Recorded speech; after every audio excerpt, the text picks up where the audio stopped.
चलिए और अब 18 मिनट में हिंदुस्तान। पीएम मोदी के मिशन शक्ति संबोधन को चुनाव आयोग से क्लीन चिट मिल गई है। चुनाव आयोग ने मामले की जांच करते हुए पाया कि पहली नजर में प्रधानमंत्री के संबोधन के तथ्यों से चुनाव आचार संहिता का उल्लंघन नहीं होता है। चुनाव आयोग ने अपनी जांच में पाया कि पीएम ने अपने संबोधन में ना अपनी पार्टी का जिक्र किया और ना मतदाताओं से अपने पक्ष में वोट देने की अपील की। प्रधानमंत्री नरेंद्र मोदी की आज 3 रैलियां हैं। पीएम भुवनेश्वर में रैली को संबोधित कर रहे हैं, जबकि विजयवाड़ा और हैदराबाद में रैली को संबोधित करेंगे। भुवनेश्वर के कोरापुट में रैली को संबोधित करते हुए पीएम मोदी ने कहा कि कांग्रेस ने लोगों का भरोसा तोड़ा है। ओडिशा के कोरापुट में रैली को संबोधित करते हुए प्रधानमंत्री नरेंद्र मोदी ने कहा कि भारत अब अंतरिक्ष में भी चौकीदारी करने में सक्षम है। कांग्रेस ने लोकसभा चुनाव के लिए गुरुवार को उम्मीदवारों की पहली लिस्ट जारी कर दी, जिसमें 19 नाम हैं। कांग्रेस की पहली सूची में 3 महिलाओं को मौका मिला है। जयपुर से ज्योति खंडेलवाल, नागौर से ज्योति मिर्धा, सविता मीणा को दौसा से टिकट दिया है। देर रात कांग्रेस ने अपनी पहली लिस्ट जारी की, जिसमें जसवंत सिंह के बेटे मानवेंद्र सिंह को बाड़मेर से अपना प्रत्याशी बनाकर चुनावी मैदान में उतारा है। कांग्रेस की पहली लिस्ट में सीएम अशोक गहलोत के बेटे वैभव गहलोत को जोधपुर से अपना प्रत्याशी बनाकर चुनावी मैदान में उतारा है। जयपुर की पूर्व मेयर ज्योति खंडेलवाल को जयपुर शहर से कांग्रेस ने अपना प्रत्याशी घोषित किया है। अलवर लोकसभा सीट से कांग्रेस पार्टी ने पूर्व केंद्रीय मंत्री रहे जितेंद्र सिंह को मैदान में उतारा है। जितेंद्र सिंह ने क्षेत्र में चुनाव प्रचार भी शुरू कर दिया है। उन्होंने कहा कि पार्टी के सांसद से लेकर विधायक और सभी कार्यकर्ता चुनाव प्रचार में उतर गए हैं और बूथ स्तर पर पार्टी को मजबूत किया जा रहा है।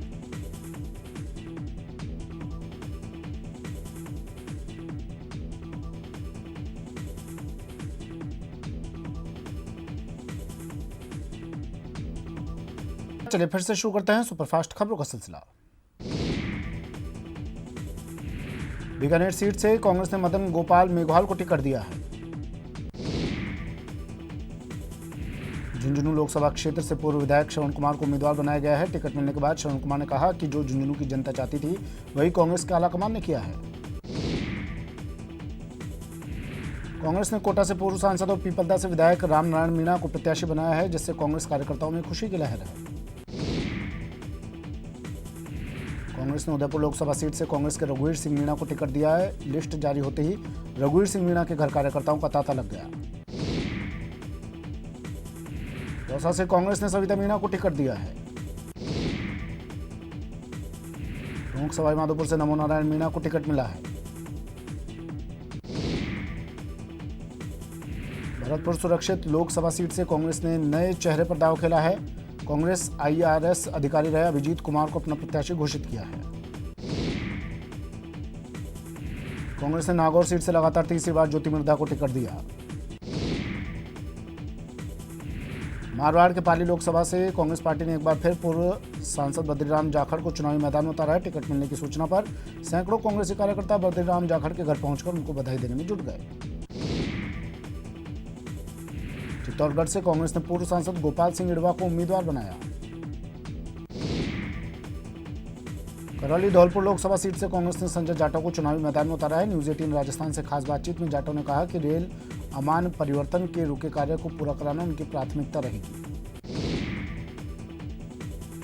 प्रदेश बीजेपी की बाकी बची 9 सीटों पर मंथन पूरा हो चुका है और आज देर शाम तक या कल सुबह तक लिस्ट जारी हो सकती है। बीजेपी प्रदेशाध्यक्ष मदन लाल सैनी ने कहा कि बीजेपी फिर सभी सीट जीतेगी, क्योंकि कांग्रेस को अभी भी सक्षम उम्मीदवारों का इंतजार है। महागठबंधन में सीटों के साथ उम्मीदवारों के नाम का भी ऐलान हो चुका है। पटना में आयोजित संयुक्त प्रेस कॉन्फ्रेंस में तेजस्वी यादव ने कांग्रेस को छोड़कर सभी सीटों और उम्मीदवारों के नाम का ऐलान किया। आरजेडी ने फिलहाल शिवहर सीट पर प्रत्याशी के नाम की घोषणा नहीं की। इसके साथ ही जीतनराम मांझी गया से हम प्रत्याशी होंगे। कांग्रेस ने दिल्ली से 4 उम्मीदवारों के नामों का ऐलान किया है। सासाराम से मीरा कुमार तो मुंगेर से नीलम देवी को मैदान में उतारा है, जबकि पटना साहिब सीट कांग्रेस के खाते में गई है। जम्मू कश्मीर के बडगाम में मुठभेड़ में जैश के 2 आतंकी ढेर। आतंकियों के पास से अमेरिका में बनी M4 स्नाइपर राइफल मिली, 5 जवान भी घायल। ग्रेटर नोएडा में यमुना एक्सप्रेसवे पर भीषण सड़क हादसा हो गया। हादसे में 8 की मौत हो गई जबकि 31 लोग घायल हो गए। कांग्रेस अध्यक्ष राहुल गांधी आज हरियाणा दौरे पर रहेंगे। वो करनाल में होने वाली परिवर्तन यात्रा में शामिल होंगे। साथ ही यमुनानगर और कुरुक्षेत्र में भी उनके कार्यक्रम हैं। कांग्रेस महासचिव प्रियंका गांधी आज यूपी के अयोध्या में रहेंगी। प्रियंका गांधी पिछले 3 दिनों से अवध दौरे पर हैं और अयोध्या उनका आखिरी पड़ाव है। बीजेपी अध्यक्ष अमित शाह बिहार के औरंगाबाद जाएंगे। औरंगाबाद में अमित शाह एक पब्लिक रैली को संबोधित करेंगे। साथ ही चुनावी तैयारियों का जायजा भी लेंगे। कांग्रेस अध्यक्ष राहुल गांधी ने कहा है कि कांग्रेस की सरकार बनी तो किसी भी बिजनेस को शुरू करने से पहले 3 साल तक युवाओं को परमिशन की जरूरत नहीं होगी। साथ ही एंजल टैक्स खत्म कर दिया जाएगा। राहुल गांधी ने यह भी कहा कि कांग्रेस की सरकार बनने पर उन कंपनियों को आर्थिक मदद दी जाएगी जिनका जॉब क्रिएशन अधिक रहेगा। साथ ही उन्हें बैंकों की तरफ से लोन आसानी से दिलवाया जाएगा। जनता दल सेक्युलर के राष्ट्रीय अध्यक्ष और पूर्व पीएम एचडी देवेगौड़ा ने बीजेपी पर उनकी पार्टी को पैसे ऑफर करने का आरोप लगाया। जेडीएस सुप्रीमो ने कहा कि कर्नाटक विधानसभा चुनाव से पहले बीजेपी नेताओं ने उनके बेटे और मौजूदा मुख्यमंत्री एचडी कुमारस्वामी को लालच दिया था। एचडी देवेगौड़ा ने यह भी कहा कि बीजेपी नेताओं ने कुमारस्वामी को मुंबई में मिलने का प्रस्ताव दिया था जहां वो पैसे भी देने वाले थे। देवेगौड़ा के मुताबिक कुमारस्वामी ने उनके इस ऑफर को मानने से इनकार कर दिया। दिल्ली बीजेपी के अध्यक्ष मनोज तिवारी ने कहा कि सपना चौधरी 30 मार्च को एक अहम घोषणा कर सकती है। बुराड़ी की एक सभा में मनोज तिवारी ने एक सवाल के जवाब में ये बात कही। बीजेपी ने बाकी 9 सीटों के लिए नया पैनल बनाया है। इस पैनल में रामलाल और जावड़ेकर शामिल। इन दोनों पर जल्दी फैसले लेने की जिम्मेदारी।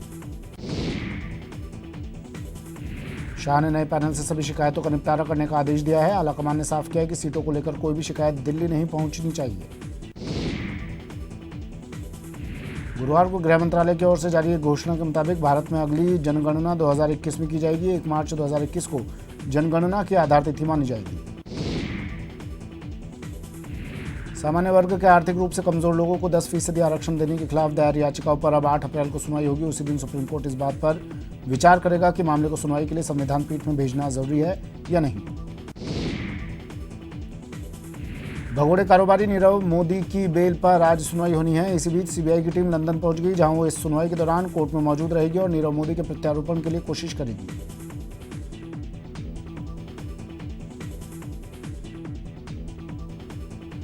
बॉलीवुड एक्ट्रेस उर्मिला मातोंडकर को कांग्रेस ने उत्तर मुंबई सीट से टिकट दे दिया है। इस बारे में उर्मिला के कांग्रेस में शामिल होने से पहले ही ये चर्चा चल रही थी। उर्मिला इस सीट से बीजेपी के गोपाल शेट्टी के खिलाफ चुनाव लड़ेंगी।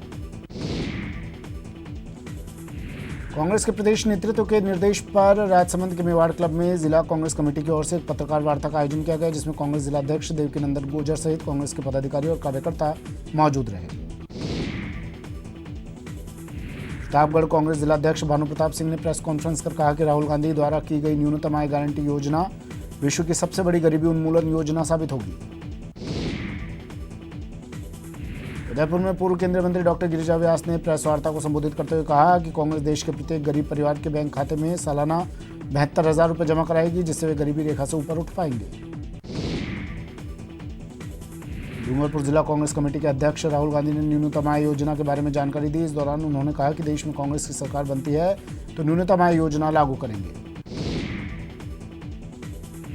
झालावाड़ में जिला कांग्रेस अध्यक्ष ने प्रेस वार्ता कर कहा कि कांग्रेस पार्टी ने हमेशा गरीबों के हित में बात की है और राहुल गांधी की न्यूनतम आय गारंटी योजना कारगर साबित होगी। करौली में राहुल गांधी की न्यूनतम आय योजना को कांग्रेसी नेताओं ने गरीबी पर सर्जिकल स्ट्राइक बताया। कांग्रेस जिलाध्यक्ष ओम प्रकाश और विधायक भरोसी ने बताया कि 20% लोगों को योजना से फायदा मिलेगा।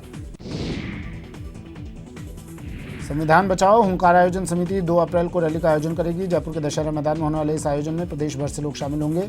भीम आर्मी के संस्थापक चंद्रशेखर आजाद रैली को संबोधित करेंगे। जयपुर के दशहरा मैदान में 2 अप्रैल से संविधान बचाओ हुंकार रैली का आयोजन होने जा रहा है जिसमें भीम आर्मी के संस्थापक चंद्रशेखर आजाद इस रैली को संबोधित करेंगे।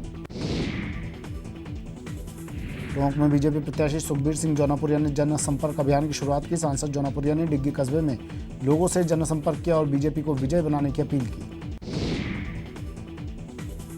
प्रतापगढ़ में लोकसभा चुनाव को लेकर मतदान कर्मियों का प्रशिक्षण संपन्न हुआ। निर्वाचन अधिकारी ने सख्ती से चुनाव आयोग के निर्देशों के पालन करने के निर्देश दिए।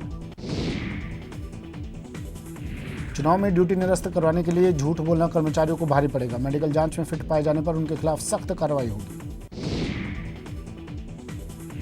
सीकर में भाजपा की तरफ से बूथ महासंपर्क अभियान का शुभारंभ किया गया, जहां पार्टी जिला अध्यक्ष ने अभियान की जानकारी दी। चुनाव को लेकर राज्य के लिए सभी 25 लोकसभा क्षेत्रों के लिए सामान्य पर्यवेक्षक नियुक्त किए गए। निर्वाचन अधिकारी आनंद कुमार ने इसकी जानकारी दी। लोकसभा चुनाव में मतदाताओं को मतदान के प्रति जागरूक करने के लिए जिला प्रशासन ने रेलवे स्टेशन, कलेक्ट्रेट सहित विभिन्न स्थानों पर सेल्फी पॉइंट के साथ ही मतदान संबंधी स्लोगन लिखकर मतदान के प्रति जागरूक किया जा रहा है। मुख्य सचिव डीबी गुप्ता और डीजीपी कपिल गर्ग ने अजमेर में निर्वाचन विभाग की ओर से की जा रही तैयारियों की समीक्षा की। अजमेर संभाग के चारों जिलों के कलेक्टर और पुलिस अधीक्षक बैठक में शामिल हुए। प्रतापगढ़ में लोकसभा चुनाव को लेकर पुलिस ने फ्लैग मार्च किया। मतदाताओं को भयमुक्त मतदान कराने के उद्देश्य से फ्लैग मार्च किया गया। बूंदी में मतदान कर्मियों को ईवीएम और वीवीपैट के संबंध में प्रशिक्षण देने वाले 60 मास्टर ट्रेनरों को ट्रेनिंग दी गई। जिले भर में स्वीप कार्यक्रम के तहत मतदाताओं को जागरूक किया जा रहा है। राजसमंद का एक और लाल देश की रक्षा करते हुए शहीद हो गया। भीम उपखंड के शेखावस पंचायत के रहने वाले जवान परवेज कठात ने दुश्मनों से लोहा लेते हुए सर्वोच्च बलिदान दिया। परवेज की शहादत की खबर से मगरा क्षेत्र में शोक की लहर है। शहीद का आज पैतृक गांव में पूरे राजकीय सम्मान के साथ अंतिम संस्कार होगा। भीलवाड़ा के सुहाना गांव में जूतों के गोदाम में आग लगने से हड़कंप मच गया। घटना की सूचना पाकर मौके पर पहुंची दमकल की गाड़ियों ने आग पर काबू पाया।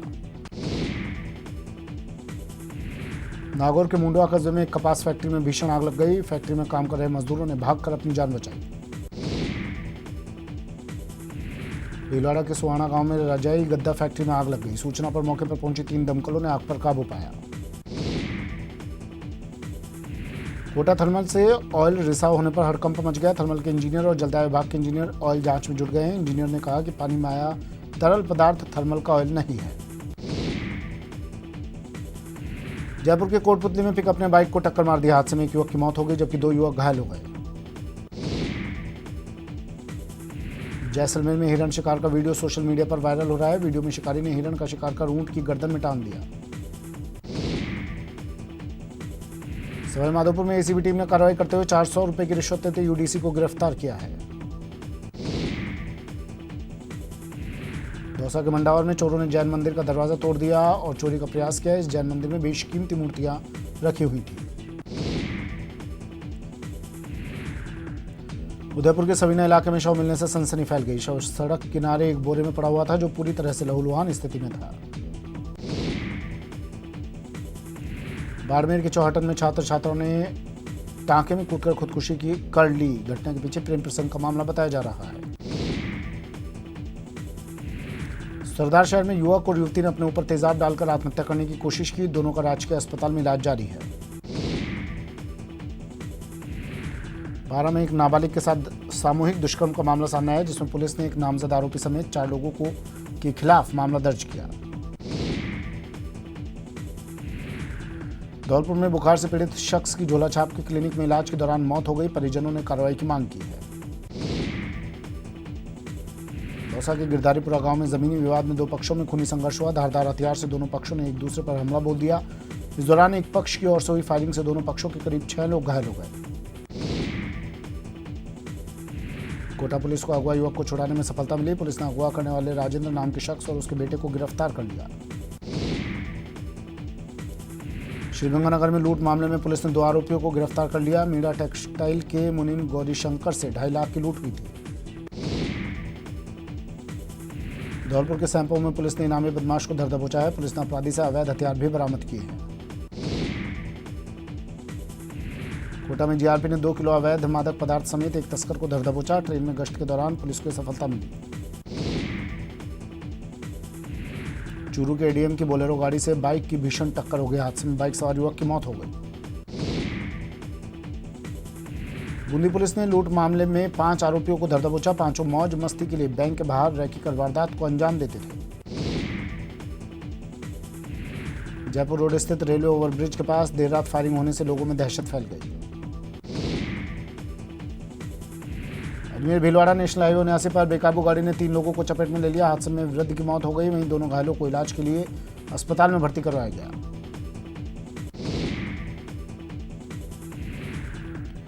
जाको राखे साइयां मार सके ना कोई की तर्ज पर दौसा में एक घटना सामने आई है, जहां सड़क हादसे में गंभीर रूप से घायल 8 साल की बच्ची ने मौत को मात दे दी। बच्ची अपने माता पिता के साथ बाइक से जा रही थी। इस दौरान ट्रैक्टर ट्रॉली में लोड टीन शीट से उसका गला कट गया। तत्काल बच्ची को दौसा के राजकीय अस्पताल में भर्ती करवाया गया, जहां डॉक्टर्स की टीम ने बच्ची का सफल इलाज कर मौत के मुंह से उसे बाहर निकाल लिया। अलवर के पापड़ी टोल टैक्स के पास अज्ञात वाहन की चपेट में आने से बाइक सवार एक युवक की मौत हो गई। करौली में बेकाबू पिकअप ने 2 बच्चों को रौंद दिया। हादसे में 3 साल की बच्ची की मौत हो गई। पुलिस ने पिकअप सहित चालक को गिरफ्तार कर लिया। चूरू में दुष्कर्म के आरोपी की सड़क हादसे में मौत हो गई। आरोपी ने 13 साल की नाबालिग से दुष्कर्म किया था, जिसके खिलाफ पोक्सो और आईपीसी की धाराओं में मुकदमा दर्ज था। नागौर के मुंडवा कस्बे में एक कपास फैक्ट्री में भीषण आग लग गई। फैक्ट्री में काम कर रहे मजदूरों ने भागकर अपनी जान बचाई।